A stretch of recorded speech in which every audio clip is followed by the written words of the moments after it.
Adrian Cole sat at a sidewalk cafe in the late afternoon sun, reviewing acquisition documents on his tablet. As CEO of Cole Enterprises, he was rarely truly off duty, even on a Saturday. "Excuse me, is anyone sitting here?" He looked up to find a woman gesturing to the empty chair across from him. She was elegant in a cream blouse and tan skirt, her blonde hair catching the light. "It's all yours," Adrian said, returning his attention to the screen. The woman sat down but didn't order. Instead, she seemed to be gathering courage for something. Adrian could feel her watching him. "I'm sorry," she finally said. "This is going to sound insane, but I need to ask you something." Adrian set down his tablet. "I'm listening. My ex-fiancé is getting married in 3 weeks. I was invited. I shouldn't go, but I feel like I need to for closure. The problem is showing up alone makes me look pathetic. Everyone will be there wondering why I'm still single while he's moved on. So you want me to be your date to your ex's wedding? I know it's crazy, but you look successful and put together, and I'm desperate. I'll pay you for your time. $1,000 for one afternoon. You just have to show up, look reasonably attentive, and help me get through it with some dignity intact." Adrian should have said no. He had a dozen valid reasons. He didn't know this woman. He had better things to do with his time. The entire situation was strange at best. But something in her expression stopped him. Vulnerability masked by forced confidence. Pride struggling against hurt. He recognized that look. "What's your name?" he asked. "Elena." "Elena Sinclair, Adrian Cole. And I don't need your money, Elena, but I'll do it. Under one condition." "What condition?" "You tell me the real reason you're going to this wedding. Because closure is therapy language. What's the actual reason?" Elena's composure cracked slightly. "I want him to see that I'm okay, that leaving me didn't break me, even though it did. A little. I want to walk in there with someone who makes me look like I've moved on, like I'm thriving. Is that pathetic? It's human. We all want to be seen as okay, especially by people who've hurt us." "So you'll do it? Really? Really? Give me the details and I'll be there." Elena looked stunned. "Just like that? You don't want to know anything else about me? I assume you'll tell me what I need to know before the wedding, but yes, just like that. Sometimes the craziest requests come from the most genuine needs." They exchanged numbers. Elena promised to send him details about the wedding, the people involved, the story they'd tell about how they met. After she left, Adrian's assistant called. "Where are you?" "We have the Meridian presentation to finalize. I'm aware. I'll be there in 20 minutes. You sound distracted." "Is everything all right?" "Everything's fine. I just agreed to be a stranger's fake date to her ex's wedding." "I'm sorry, what?" "I'll explain later." "Maybe. Send me the Meridian files." Over the following weeks, Elena and Adrian met 3 times to coordinate their story. Coffee shops, lunch, one dinner where they worked out the details of their fictional relationship. "We met at a charity gala," Elena suggested, 6 months ago. "You were there for business connections. I was there supporting arts education. We started talking about the silent auction items and ended up spending the whole evening together." "That's plausible. What do I do for a living in this story?" "What do you actually do?" "I run a tech company, Cole Enterprises. We develop software solutions for healthcare systems." Elena's eyes widened. "You're that Adrian Cole? The one who was on the cover of Business Week last month?" "Guilty. And you agreed to be my fake date to a wedding. Why? You needed help and I was available. It's not complicated. It is for me. I'm a high school art teacher making $40,000 a year. You're a tech CEO. We exist in completely different worlds. So? At the wedding, we're just 2 people who like each other's company. Wealth doesn't change that. Yes, it does. Everyone there will know you're out of my league. They'll assume you're with me for reasons that have nothing to do with genuine connection. Then we prove them wrong. We show them 2 people who actually enjoy talking to each other, who have chemistry, who chose each other. But we haven't chosen each other. This is fake. Is it? We've spent hours together over the past 2 weeks. I genuinely enjoy your company. You're smart, funny, passionate about your work. That's real, even if the relationship label is manufactured." Elena studied him. "Why are you really doing this? The truth." Adrian set down his coffee. 5 years ago, my ex-wife left me for someone else. She remarried 6 months later and invited me to the wedding. I didn't go, and I've regretted it ever since. Not because I wanted her back, but because I let her see that she still had power over me, that I was hiding. I don't want you to have that regret. I'm sorry. That must have been awful. It was, but it taught me something. Running from painful situations doesn't make them less painful. Sometimes you have to walk through the fire to get to the other side. The wedding was held at a vineyard an hour outside the city.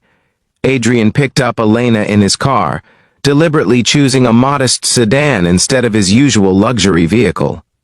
She looked beautiful in a navy dress that was elegant without being attention-grabbing. "You look nervous," Adrian observed as they drove. "I am. I haven't seen Marcus in a year. The last time we spoke, I was begging him to reconsider. It wasn't my finest moment. What happened between you? We were together for 4 years, engaged for 1.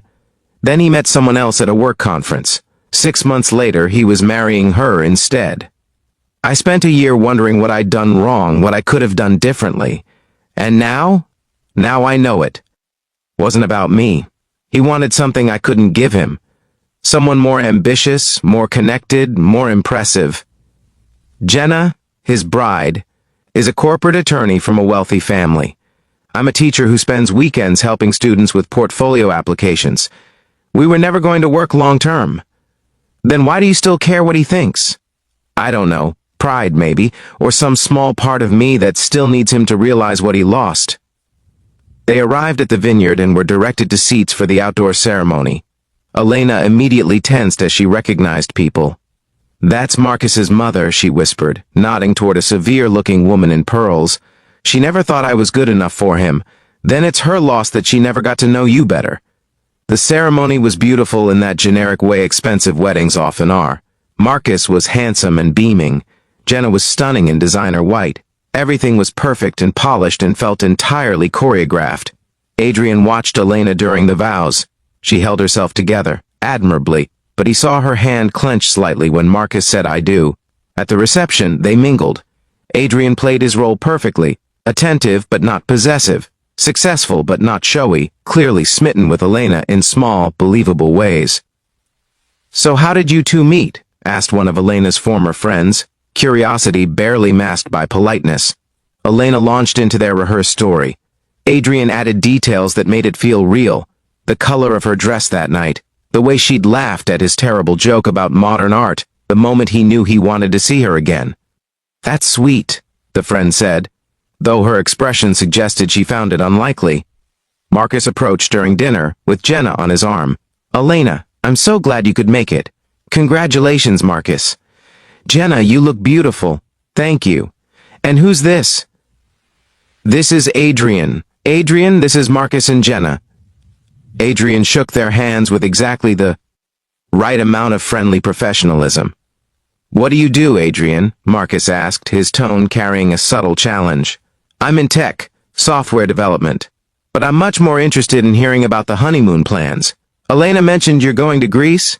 They chatted politely for a few minutes, before Marcus and Jenna moved on to greet other guests. Once they were gone, Elena exhaled. "Thank you. You handled that perfectly. I told you the truth. I am more interested in honeymoon plans than talking about myself. That wasn't an act."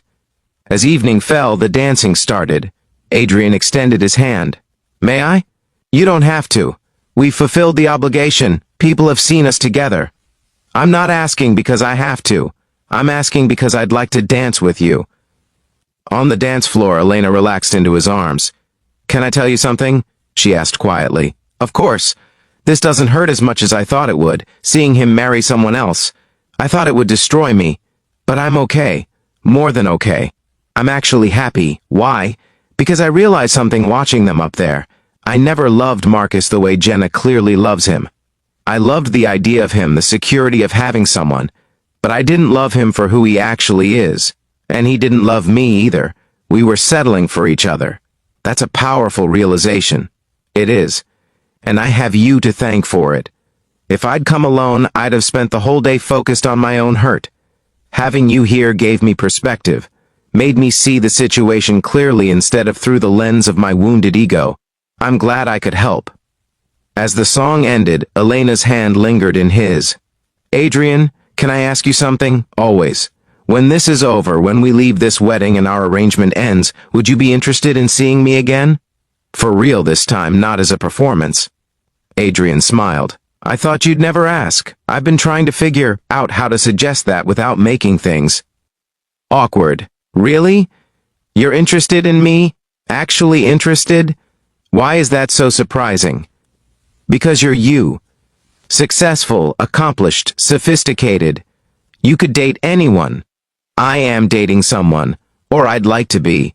An art teacher who's passionate about her students, who has the courage to face painful situations head on, who makes me laugh without trying. That's exactly who I want to date." They stayed until the end of the reception, but the performance had shifted into something genuine. The touches were real, the smiles unforced, the connection authentic. As Adrian drove Elena home, she turned to him. "I have a confession." "Oh? I noticed you at that cafe weeks before I approached you. I'd seen you there 3 different times. You always looked so focused, so self-contained. When I decided I needed a fake date, I deliberately went back hoping to find you there. This wasn't as spontaneous as I made it seem. I have a confession, too." "What's that?" "I noticed you the first time you came to that cafe. You were grading papers, and you smiled at something a student had written. I thought to myself that I'd like to know what made you smile like that. So when you approached me, I was already interested." Elena laughed. "We're both terrible at this." "At what?" "Being honest about what we want. You could have asked me out weeks ago. I could have approached you for something other than a fake date arrangement. We got here eventually. That's what matters." 6 months later, Adrian sat in the audience at Elena's school art show, watching her students display their work. She moved through the crowd with genuine joy, praising each piece, encouraging nervous teenagers, making every student feel seen. "You're staring," Elena said when she finally made her way over to him. "I'm admiring. There's a difference. Are you bored? I know this isn't exactly a tech conference." "Elena, I've been to 100 tech conferences. They all blend together. This is watching you do what you love, seeing the impact you have on these kids' lives. This is infinitely more interesting than another presentation about cloud infrastructure." "I love you," Elena said suddenly. "I love you too. That's not news." "No, but I wanted to say it here, in my world, not yours, to make sure you know that I love you as Adrian, not as the successful CEO, just as the man who agreed to be my fake date and ended up being real. I've always been real with you, from that first day at the cafe. I know, that's why I love you." A year later, they stood in the same vineyard where they'd reconnected at Marcus's wedding. But this time, Elena wore white. Adrian waited at the altar, watching her walk toward him. "We should thank Marcus," he whispered when she reached him. "For what?" "For being smart enough to let you go and dumb enough to invite you to his wedding. Otherwise, I might never have had the chance to be your fake date. And my real husband? That too." In his vows, Adrian talked about the courage it takes to ask for help from strangers, about Elena's strength in facing a painful situation instead of running from it, about how sometimes the best relationships start with the craziest requests. In hers, Elena talked about the unexpected places we find love, about the man who said yes to a bizarre proposition because he saw someone in need, about learning that the right person doesn't just support you through hard moments but transforms them into something beautiful. Marcus and Jenna were not invited to this wedding, not out of spite, but because they belonged to a different chapter, one that had needed to end so this one could begin. Years later, when people asked how they met, Elena would tell the truth. "I asked him to be my fake date to my ex's wedding. He said yes, and then he stayed for our vows." For Adrian, the lesson was about the unexpected ways life offers second chances. "I went to that wedding thinking I was doing someone a favor," he'd say. "I left, realizing she'd done one for me." She reminded me that taking chances on strange requests sometimes leads to the best decisions of your life. The invitation to be a fake date had been Elena's desperate attempt to save face. The decision to say yes had been Adrian's instinct to help someone in need. But what happened next was neither fake nor desperate. It was two people discovering that sometimes the roles we play become the truths we live, that connections built on genuine care outlast connections built on perfect circumstances, and that the courage to ask for help and the generosity to offer it can transform both the asker and the giver in ways neither expected. The end. If this story reminded you that the strangest beginnings can lead to the most beautiful endings, please like, share, and subscribe. For more tales about unexpected connections and finding real love in fake situations. Comment below about a time you said yes to something unusual that changed your life, or when pretending led to something genuine. Your story might encourage someone else to take that leap into the unexpected.